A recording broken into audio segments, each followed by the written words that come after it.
अस्सलामुअलैकुम। उम्मीद करता हूँ कि दोस्तों आप सब खैरियत से होंगे। दोस्तों, क्या आप लोगों को मालूम है कि पतंग उड़ाना जुर्म है?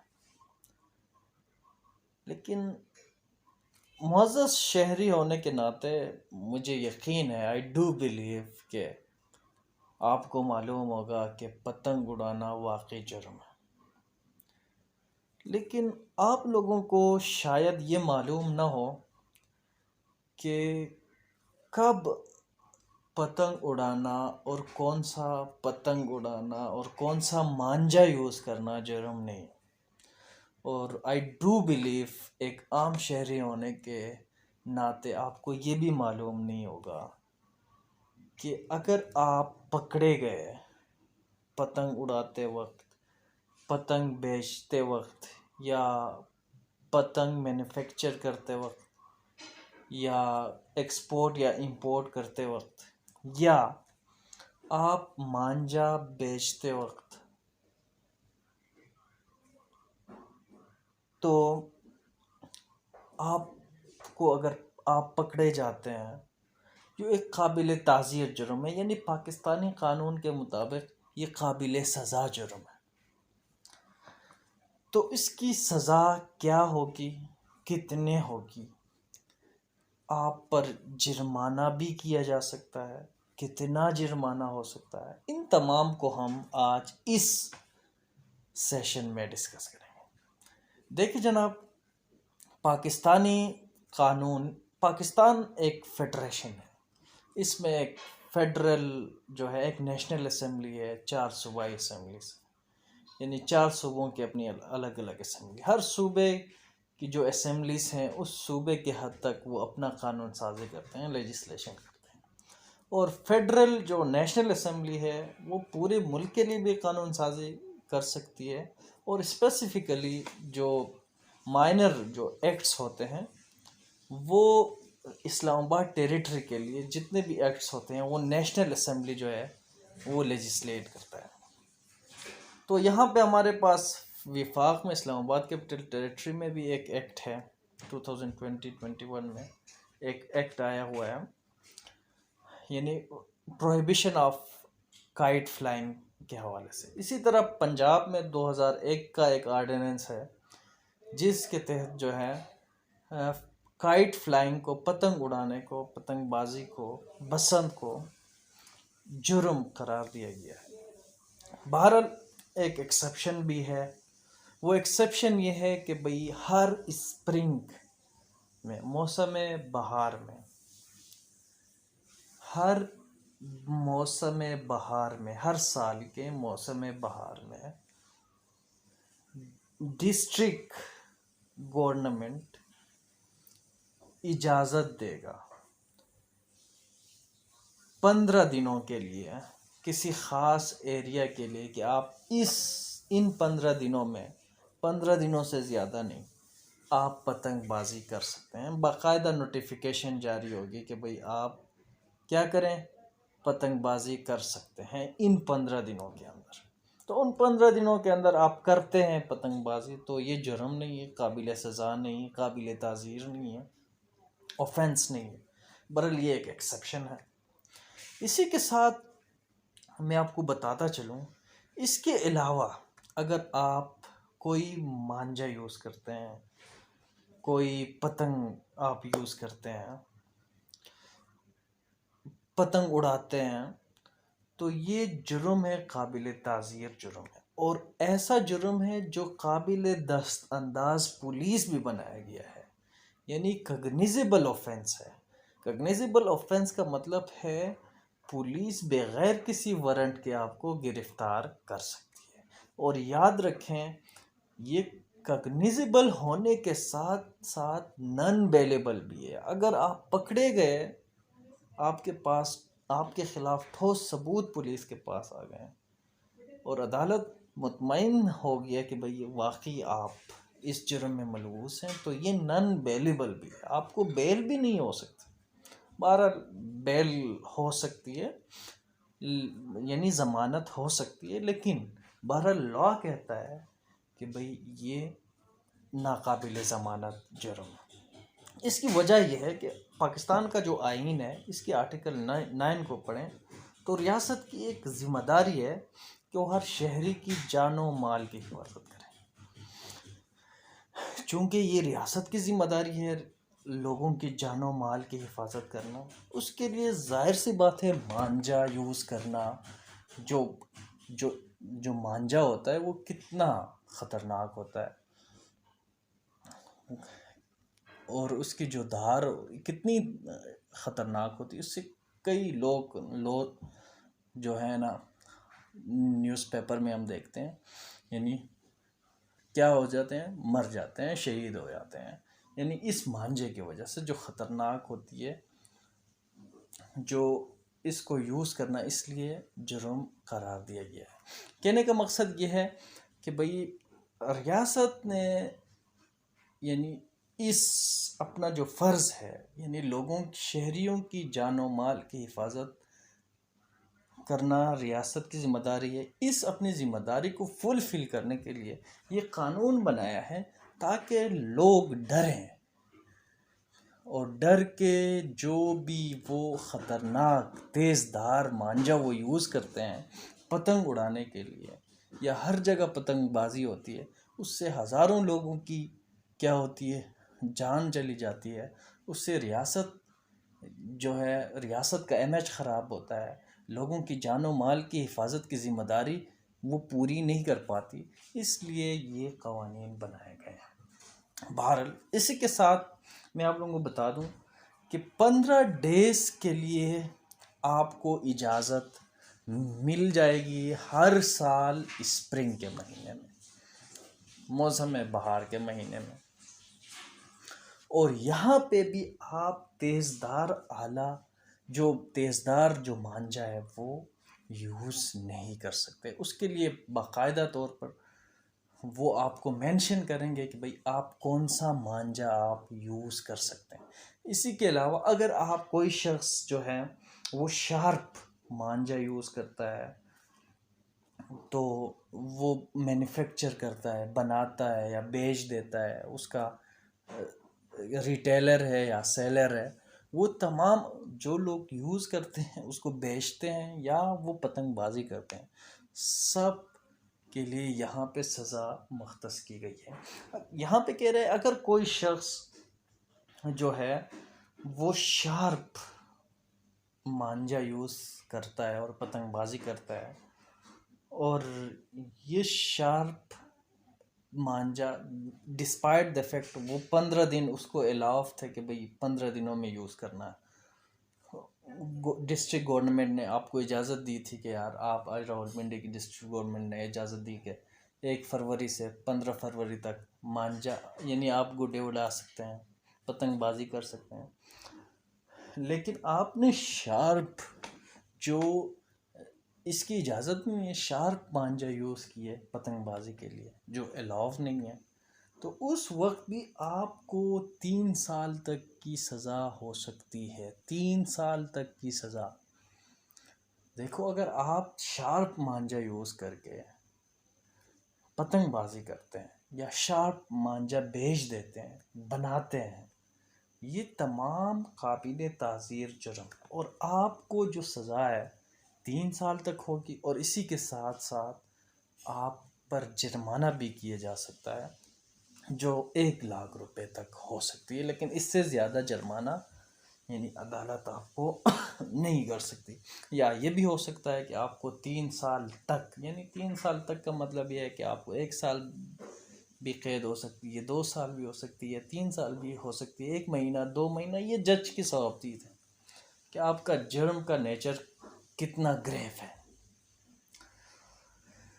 भारत लेकिन यह है कि या दोनों आपको जुर्माना भी कर देगा, 1 महीने की सज़ा आपको कहेगा यार 1 महीने की सज़ा आप 50,000 रुपये जुर्माना अदा करें, तो ये भी कर सकता है। और इसी के साथ जो शख्स रजिस्ट्रेशन के बग़ैर, रजिस्ट्रेशन जो दुकानदार है कि लॉ ने रिक्वायर की है, ज़रूरी करार दिया है कि भाई अगर कोई शख्स मैन्युफैक्चर कर रहा है, प्रोड्यूस कर रहा है, बना रहा है या सेल कर रहा है रिटेलर है या सेलर, उसको चाहिए कि वो अपने आप को सिटी डिस्ट्रिक्ट गवर्नमेंट के साथ अपने आप को रजिस्टर करे या डिस्ट्रिक्ट गवर्नमेंट के साथ अपने आप को रजिस्टर करे कि भाई ये देखो। और ये जो रजिस्ट्रेशन की जो सर्टिफिकेट है वो अपनी जहाँ पे वो भेज रहा है, गुड्डे भेज रहा है, वहाँ पे अवेज़ा करे। और जो उसका जो रेलिवेंट थाना है जहाँ पे जिसकी जुरिस्डिक्शन में वो आ जाती है, उस थाने के एसएचओ को भी दे दे कि भाई ये जो है ना, मैंने रजिस्ट्रेशन हासिल कर दी, मेरे पास ही अभी इख्तियार है, डिस्ट्रिक्ट गवर्नमेंट ने मुझे इख्तियार दिया है कि भाई मैं अभी मैन्युफैक्चर कर सकता हूँ, ये मांझा मैन्युफैक्चर कर सकता हूँ, पतंग गुड्डे मैन्युफैक्चर कर सकता हूँ।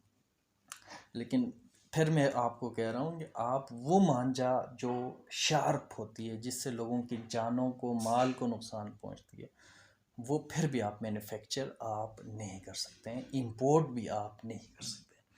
बहरहाल अगर आप इंपोर्ट करते हैं, आप रिटेलर हैं, सेलर हैं, मैन्युफैक्चरर हैं, तो आपको चाहिए आप जो आपकी डिस्ट्रिक्ट गवर्नमेंट है उससे आप के साथ रजिस्टर करें अपने आप को। और इसके बाद जो रजिस्ट्रेशन सर्टिफिकेट आपको इशू होगा वो अपनी शॉप में लगाएं, जहाँ मैन्युफैक्चर हो रहा है, फैक्ट्री है जो भी है वहाँ लगाएं। और इसी के साथ जो आपकी रेलिवेंट पुलिस स्टेशन है वहाँ पे भी आप इसको सबमिट करें। और इसी के अलावा मैं आपको बता दूं कि अगर कोई शख्स बग़ैर रजिस्ट्रेशन के अगर ये मैन्युफैक्चरिंग कर रहा है, प्रोडक्शन कर रहा है या सेल कर रहा है, रिटेलर है या सेलर है, अगर वो कर रहा है विदाउट रजिस्ट्रेशन, तो उसको 6 माह तक की सज़ा हो सकती है या उसको 1 लाख तक का जुर्माना हो सकता है, लेकिन 1 लाख से ज़्यादा जुर्माना नहीं होगी। इसके अलावा permission for kite flying, prior permission of union Nazim of the area. कह रहा है इसके अलावा अगर आप काइट फ्लाइंग कर रहे हैं, लेकिन आप, फिर मैं आपको कह रहा हूँ कि आप तेज़ धार वाला जो शार्प मांझा है वो आप यूज़ नहीं कर रहे हैं, तो आपको चाहे कि आपका जो भी यूनियन काउंसिल का जो नाजिम है उससे परमिशन लेके आप ख़ास एरिया में वहाँ पे आप गुड्डे उड़ा सकते हैं, पतंग उड़ा सकते हैं। और साथ साथ आप अपनी एसएचओ को भी आप क्या कर सकते हैं, इंटीमेट कर लें, उनको ख़बर कर दे कि यार मैंने नाजिम से ये परमिशन ली और मैं यहाँ पे पतंग उड़ा रहा हूँ। इसके अलावा एक चीज़ यहाँ पे और है, अगर आपने नाजिम से परमिशन नहीं ली और एसएचओ को आपने ख़बरदार नहीं किया, फिर आपने जुर्म कर दी, अगर आप पकड़े गए तो फिर आपको क्या होगी, फिर 6 महीने तक की सज़ा हो सकती है और आपको क्या किया जा सकता है, 1 लाख रुपए तक जुर्माना अदा करना पड़ सकता है। इसी के साथ साथ मैं आप लोगों को एक power to entry search and seizure के हवाले से है कि भाई अगर कोई पुलिस आपको देख लेता है कि आप मैन्युफैक्चर कर रहे हैं, आप बना रहे हैं, आप पतंग गुड्डे बना रहे हैं, आप जो है ना मांझे तैयार कर रहे हैं, शार्प मांझे या कोई भी मांझा आप यूज़ कर रहे हैं जो प्रोहिबिटेड है, जिनको बनाना, यूज़ करना या बेचना जुर्म है, या आप गुड्डे उड़ा रहे हैं, तो पुलिस ने आपको देख लिया। अभी कह रहा है कि भाई किस पुलिस ऑफिसर के पास ये इख्तियार है कि वो आके तुम्हारी जो भी आपका जो एरिया है जहाँ पे आपने प्रोसेस किया हुआ है, रखा हुआ है, आपके पोसेशन में है, जो भी मांझा है, गुड्डे हैं, पतंग है, जो भी हैं, तो कौन इनको सीज कर सकता है, यानी इनको अपने कब्ज़े में ले सकता है। उसके लिए शर्त रखी गई है कि भाई कोई भी शख्स जिसका रैंक, जो कोई भी पुलिस ऑफिशियल जिसकी रैंक क्या एसआई से कम हो, वो नहीं कर सकता। एसआई कर सकता है, एसआई से एसएचओ कर सकता है। इसके अलावा इससे ऊपर जितने भी मजिस्ट्रेट तक जितने भी ऑफिसर्स हैं, वो जो हैं किसी भी एरिया को सीज और वो क्या कर सकते हैं, इन चीज़ों को सीज कर सकते हैं। आपके पास जो भी इलीगल मटेरियल्स आपके पास अवेलेबल हैं, इनको सीज कर सकता है, आपको अरेस्ट कर सकता है। हाँ, एसएचओ या मैंने आपको बताया एसपी सब इंस्पेक्टर क्या है, not below the rank of sub inspector. Sub inspector से नीचे अगर कोई शख्स जो है वो आपको अरेस्ट करने की कोशिश करता है विदाउट वारंट कर सकता है, क्योंकि ये क्या है, कग्निजेबल ऑफेंस है। बहरहाल below the sub inspector, rank में बिलो द सब इंस्पेक्टर ना होना पुलिस ऑफिशियल के लिए ज़रूरी है। इससे ऊपर जो भी हो वो आपको आके आपके एरिया पे भी छापा मार सकता है, आपको अरेस्ट भी कर सकता है। आपके पोजीशन में मौजूद जितने भी आपके प्रॉपर्टीज़ हैं जो इलीगल हैं उनको वो क्या कर सकता है, उठा के ले जा सकता है। बहरहाल यहाँ एक चीज़ नोट करने की ये है, आमतौर पर जब पुलिस किसी जगह पे छापा मारती है वो पता नहीं चलता कि यार ये बंदा है कौन, ये सब इंस्पेक्टर, इंस्पेक्टर एसएचओ है या ये जो भी है। लेकिन यहाँ नोट करने की ये है कि अगर कोई पुलिस ऑफिशियल आपके घर में छापा मारता है उसके लिए ज़रूरी है कि वो वहाँ उस एरिया में जहाँ पे छापा मार रहा है वहाँ से 2 रिस्पेक्टेबल इनहेबिटेंट को, वहाँ के रहने वाले, उस एरिया के, उस मोहल्ले के को वहाँ गवाह के तौर पर लाए और चीज़ों को सीज़ करे। और जो चीज़ वो सीज़ करेगा उनको बाकायदा तौर पर अपने साथ नोट करेगा कि यार मैंने ये चीज़ें इस बंदे के पोसेशन, इस बंदे के घर से, इस बंदे के जो दुकान है या जो भी फैक्ट्री है वहाँ से बरामद की है और मैंने इनको अपने तहवील में ले लिया। और वहाँ पे 2 इनहेबिटेंट जो गवाह हैं उन गवाहों की मौजूदगी में अगर पुलिस इन चीज़ों को नोट नहीं करता तो यहाँ पे ये शुमार किया जाएगा कि इस पुलिस ऑफिशियल ने मनगढ़ंत अपनी तरफ से झूठा मुकदमा बनाया है और नाजायज़ मुकदमा बना के शहरियों को हैरेस किया है। और ये जो एफआईआर इन्होंने की है या जो भी अरेस्ट किए है या चीज़ें सीज़ की हैं ये इलीगल है, कंट्रावेंशन ऑफ द लॉ है। बहरहाल ज़रूरी है पुलिस के लिए भी और आपके लिए भी, आप भागें ना, वहाँ खड़े रहें, चीज़ों को देखें। अगर आपके साथ ये हुआ है और नोट कर लें कि आपकी क्या क्या चीज़ वहाँ से सीज़ हो रही हैं।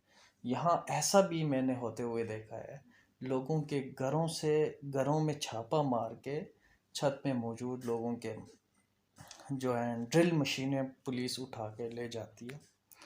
और उसी के साथ एक बंदा कह रहा था कि मेरे किचन में आके बिरयानी पकी हुई थी, हम गुड्डे उड़ा रहे थे, नीचे बिरयानी पकी हुई थी और बिरयानी की जो पूरा देख है वही उठा के अपने गाड़ी में डाल के चले गए।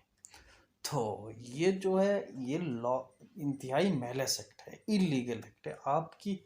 यहाँ ये जो है ना पुलिस अपनी इख्तियारात का नाजायज़ इस्तेमाल करते हैं। तो यहाँ पे ज़रूरी है कि आप अपने मुकदमे का दिफा प्रॉपर वकील से करें, अच्छा मशवरा लें, हमसे भी मशवरा ले सकते हैं। बहरहाल अगर आपके साथ ये वाक़या होता है पहला कोशिश करें कि आप शार्प मान जाएं, इस तरह इलीगल एक्ट में मलबूस ना हो जिससे लोगों की जान और माल को ख़तरा हो और इसी के साथ साथ आपको भी ख़तरा है क्योंकि आप इलीगल एक्ट कर रहे हैं। बहरहाल अगर आप फिर भी उड़ा रहे हैं लेकिन आपके साथ अगर कोई ये नाखुशगवार वाक़या आ जाता है तो आप सर्च के वक्त या आपको अरेस्ट करते वक्त इन चीज़ों को आप यकीनी बनाएं कि भाई क्या क्या चीज़ें आपके पोजीशन में मौजूद हैं और किन चीज़ों को ये पुलिस उठा रहा है, इनको प्रॉपरली मेंशन करें तो फिर आपका केस मजबूत हो सकता है। अदरवाइज़